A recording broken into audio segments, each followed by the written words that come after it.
कसं आहे की मी आतापर्यंत जितके विषय लढते प्रत्येक विषयाची इत्थंभूत माहिती घेऊनच लढते. तर पहिलं म्हणजे ही जमीन एक्झॅक्टली आहे कुठे, त्याचं लोकेशन काय, सध्याची स्थिती काय, तिथल्या अधिकाऱ्यांशी बोलण्यासाठी मी आता मुंडवाच्या त्या लोकेशनवर आले.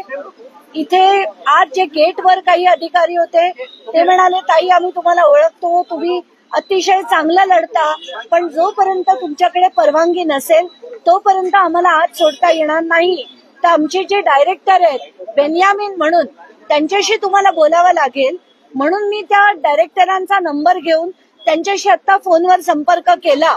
पण अतिशय उद्धट इतके व्यक्ती मी आतापर्यंत कधी बघितले नव्हते.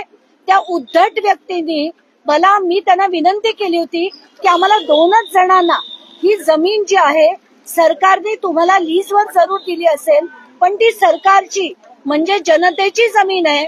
आम्हाला फक्त 2च जणांना आज जाऊन पाहणी करण्याची परवानगी द्या. ती त्यांनी स्पष्टपणे नाकारली. आता त्यांना कोणाचे फोन आले, कोणीच नाही परवानगी देण्यास नकार दिला मला माहित नाही, पण आताच्या घटनेला त्यांनी पाहणी करण्यास नकार दिलाय. पण मी या सगळ्या गोष्टींचा कीच पार्टनर आहे. आज सगळ्या अधिकाऱ्यांची माझी चर्चा करून सगळी माहिती काढून मी उद्या याच्यावर एक मोठी पत्रकार परिषद देखील घेणार आहे.